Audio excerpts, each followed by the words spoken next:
All righty. I'd like to continue talking about the Mishna, not only because historically it is the source of all Jewish practice, but also because it gives us an insight into the life of the Jewish people in the land of Israel. You know, we are combating so much ignorance. There was a continuous presence of the Jews in the land of Israel from the time that they came in at first to the present day. And it was with difficulty at times that they survived there because there was constant pressure from others trying to drive them out. But the real, I would say, golden period of Jewish life in the land of Israel was from the time after the destruction of the Second Temple and even after the failed Bar Kokhba revolt of 135, because Jewish life was reconstituted, and from the same line of Hillel, there were leaders of the Jewish High Court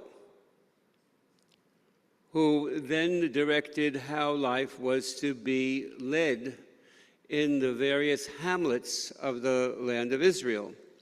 And just recently in the National Geographic, there was a whole little section on the discovery of a synagogue in Hukok in northern Israel, where Jewish life really thrived after the Bar Kokhba revolt. And there are the beautiful mosaics that come from this synagogue. And anybody who's been to Israel, at least been to Beit Alpha and other places, and seen the beautiful synagogues that were erected throughout the land of Israel. And this is in the period from, let's say, the 100s to actually the 4 and 500s.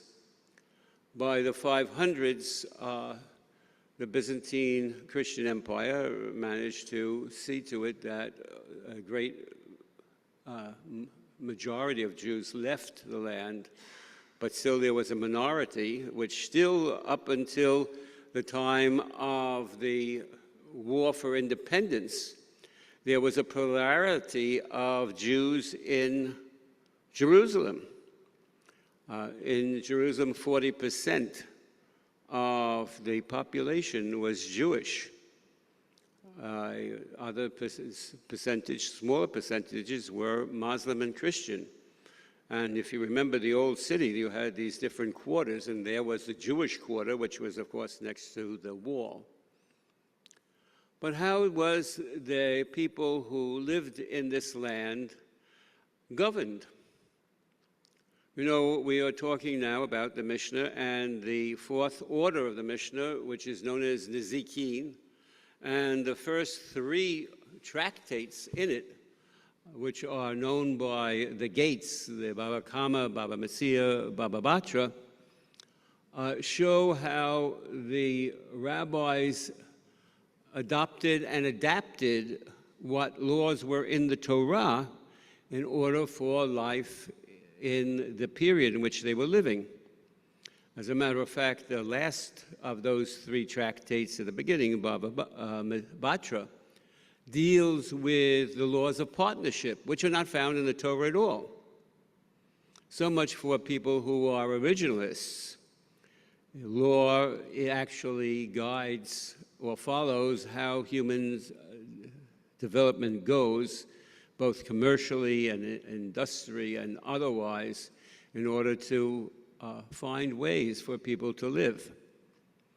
Now, the patriarch, the Nasi, such as Rabbi Yehuda HaNasi, who I'll give you a sort of a peg, we're talking about 200 of the Common Era. I like to date the edition of the Mishna to 212 of the Common Era, which goes in accordance with the laws of Antoninus Caracalla. But in any case, let's say about 200 of the common era, give you a little peg.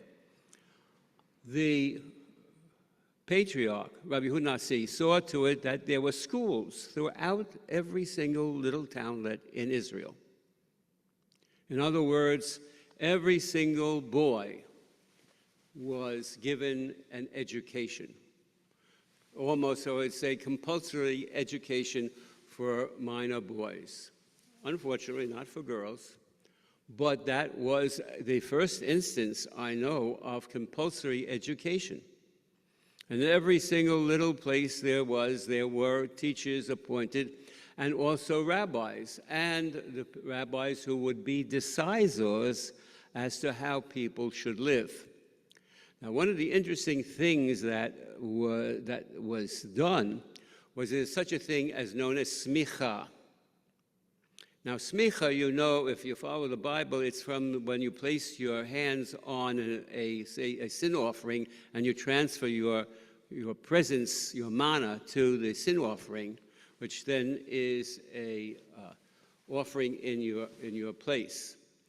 But the Smicha that was instituted by the Nasi gave the person who had it, the rabbi, the permission to adjudicate different parts of Jewish halakha. And remember, halakha is not only law, but also how you live. And it was divided, actually, in those days by Rabbi Yehuda HaNasi into three parts. It was called Yoreh Yoreh, which gave to the person who received that type of ordination the right to decide such things as whether an animal was kosher or not, or how one conducts prayer. There was a higher degree known as Yadin Yadin, Yadin Yadin. He will judge, which made the person capable of proceedings with such as divorces. Only a person who had the smicha, the ordination of Yadin Yadin, could give a divorce or adjudicate anything of damages. Because remember, in the land of Israel, you could collect damages, and the compensation was for all sorts of damages that was done to a human being. And then there was finally the third stage, known as Yatir b'chorot, which means that you could say that a certain firstborn animal was no longer fit for being a sacrifice on the altar.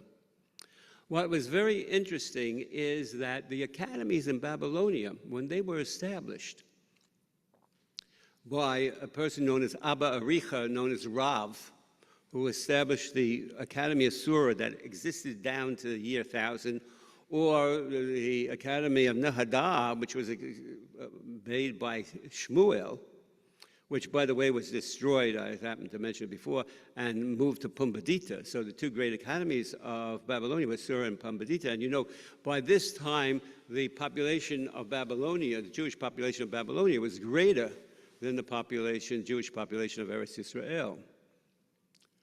But when Rav, who both Rav and Shmuel were pupils of Rabbi Yehuda HaNasi, when Rav went to Babylonia, he asked Rabbi Yehuda HaNasi for the smicha. So he said, Yoreh Yoreh, Yadin Yadin, Yatir b'chorot, no. He didn't give him the permission. He held back, which is very interesting. And you should forgive a sort of Epicurus way of looking at it. Rabbi Yehuda HaNasi did not wish the academies of Babylonia to rival the academies of Israel, which they could easily do because they had more pupils and very great scholars. And that actually continued even into the decisions of the Talmud, because Rabbi Yochanan bar Nafka, who was from northern Israel, against Rav and Shmuel, when they decide what way the halacha goes, it always goes according to Rabbi Yochanan, who came from Eretz Yisrael, not from either Rav or Shmuel or anyone from Babylonia. Now, when the Nasiut actually went away in the 400s, there was no more Smicha, there was no more ordination, no more ordinations for rabbis. So how is it that rabbis are ordained today? Well, you can thank a fellow by the name of Rav Yaakov Beirav, who in 1538 in Tzfat decided to reinstitute the whole idea of Smicha, and so he actually gave ordination to none other than Joseph Caro. And he reinstituted the whole idea of Smicha, and so now Orthodox rabbis, any Orthodox rabbi, when he gets his ordination is Yoreh Yoreh. In other words, he is given the permission to decide whether something is kosher or not. The whole idea of Yadin Yadin is an extra special type of ordination that is only given to certain really learned Orthodox rabbis. And by the way, even today, I guess mostly in Brooklyn, they, as well as in Eretz Yisrael, there are rabbinical courts who, when people have a particular conflict in something that is a monetary case, would go to a din Torah. Actually, the seminary in which I graduated from, the Jewish Theological Seminary of America, also instituted ordination, but it certainly is not the type of ordination that is given to Orthodox rabbis who happen to study the laws of kashrut intensively. But still, in all, there is a religious court, a Beit Din, by the Rabbinical Assembly, and there are people who do go to the Beit Din in the seminary because of some conflicts, perhaps in commercial matters. One of the things that the Beit Din in the seminary did do is that the Rabbinical Assembly decided that there should be such a thing as the annulment of marriages, something which is rather new, because when a husband refuses to give a divorce, Jewish divorce, to his wife, and he is recalcitrant, that she can apply to the court of the Rabbinical Assembly, and they give an annulment of her former marriage.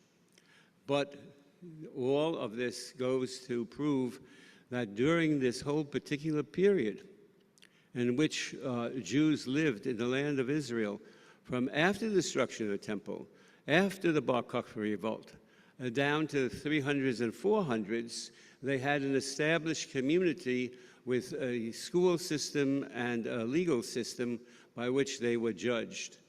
And they lived in peace and in most of the time in harmony, and built beautiful synagogues, which are now only being unearthed, with the most amazing mosaics, especially since they do show people in the human form.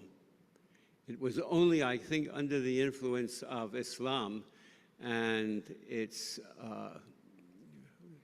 strictures against iconography that we seem to see Jews in the later Middle Ages not depicting humans in the exact form. But if you look at these synagogues from this particular period in Eretz Yisrael, you will see humans depicted.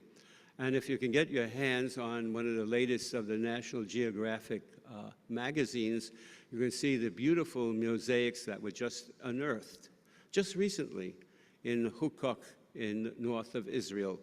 The Galilean synagogues were actually one of the most beautiful structures in the world.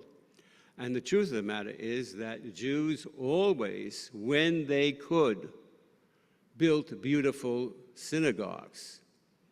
But they were restricted during the Middle Ages either by the authorities of Islam or the church. And it was only during the period of emancipation that the great synagogues of Europe were built, some of the most beautiful of them in Germany, which were destroyed in Kristallnacht. Page 155, we continue with Musaf Kaddish.